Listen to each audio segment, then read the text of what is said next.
guys are thinking of not paying your rent, and now's the time to pay your rent.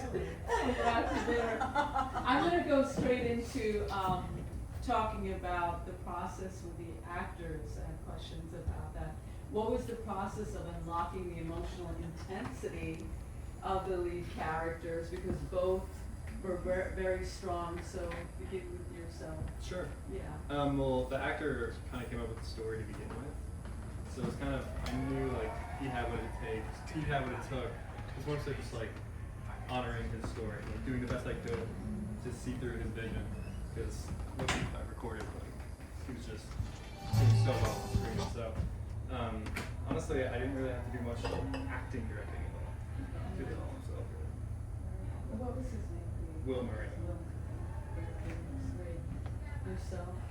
Okay, so Adam Torkel, who is right back there. Yeah.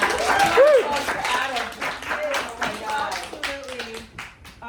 He's a really, really, really close friend of mine and co-director very often for other pieces.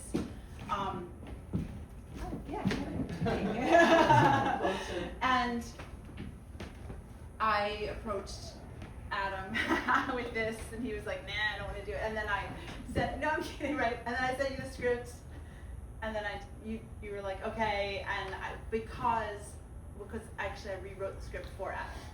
Like I had worked on it. It was kind of loose, and then I kept hearing Adam's voice. Do you want us to tell the real story?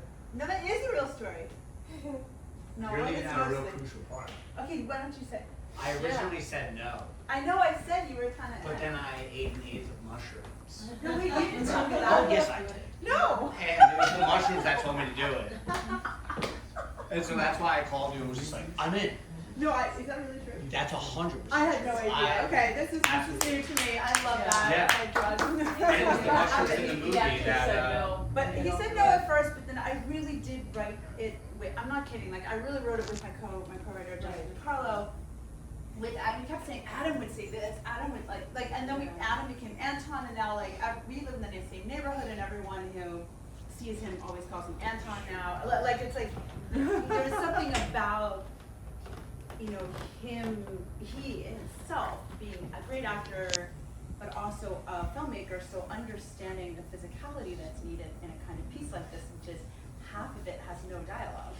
The dialogue is music, and so the physicality, and that's, so I can't say necessarily, me as a director necessarily unlocked it. He definitely unlocked it. Right. I think I helped with the set, building the set, building the And atmosphere. you're an artist as well. Yes, an installation and artist. the juxtaposition of the forest consuming the apartment and the internal world was just fabulous. Thank you.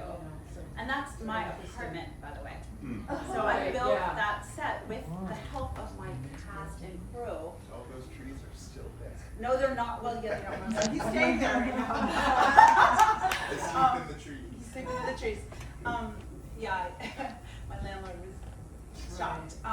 But I really did build that in Brooklyn. That was all handmade. All of that was, all that you saw was all handmade over a period of time. Yeah, everyone was coming over for about 9 months. Everyone was coming over like, hey, I want to make a tree. I want to make a vine. Like, what's happening tonight? Coffee, Like, I'm making- bagels, I'm donuts, making mushrooms. Oh, let's come over. hamburgers. Oh So, man.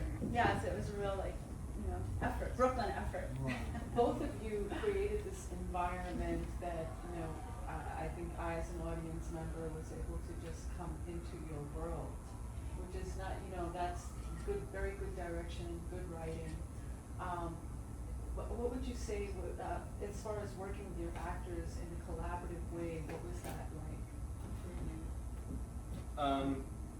It's really fun. I mean, I always love working with actors. I think the most fun part about shooting and making a film is like just discussing, on set, like creating new ideas on set, trying new things. Some things not working, some things working really well.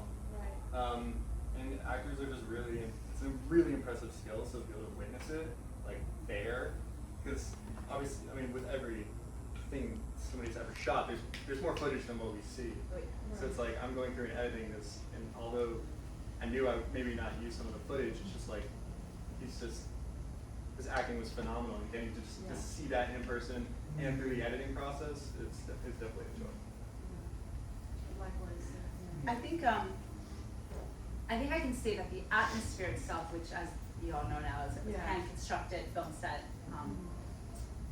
was very, very important for Adam to become part of it. And in fact, you know, the artist obviously takes him over, engulfs him, encompasses him, you know. And we went I'm also a perfumer, and so actually went so far as I read that. Yeah, is that I was making this set, and like the set has a lot of scent to it, and in fact, some of the set, if everyone remembers the walls looked like kind of green and slimy, and that's matcha and watercolor and pigment, pure pigment and matcha. And to this day, I can't drink matcha. Yeah, it's still ruined matcha for me. Ruined matcha for my There's whole so entire much cast and crew.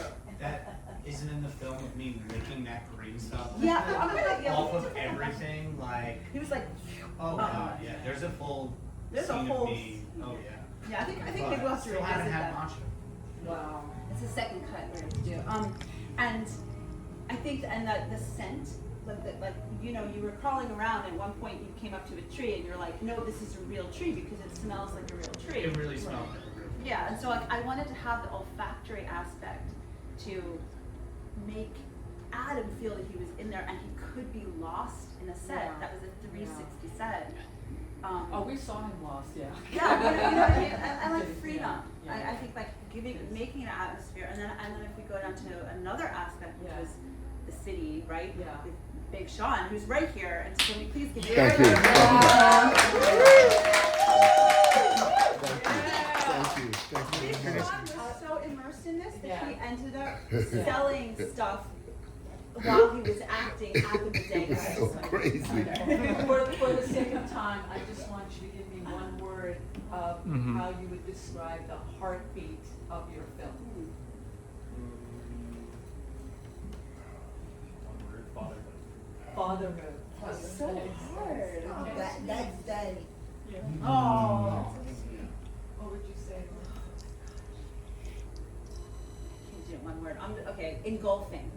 I would say my one word would be metamorphosis. Oh, That would be transformative metamorphosis, because you have to see the dichotomy between nature and the depression that he was undergoing in stages, and it got worse and worse and worse.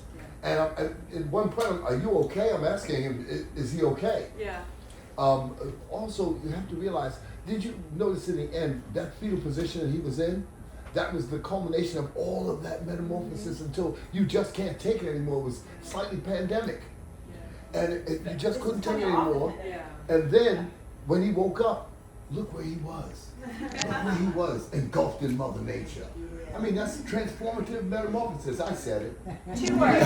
All right, let's go. Thank you, guys.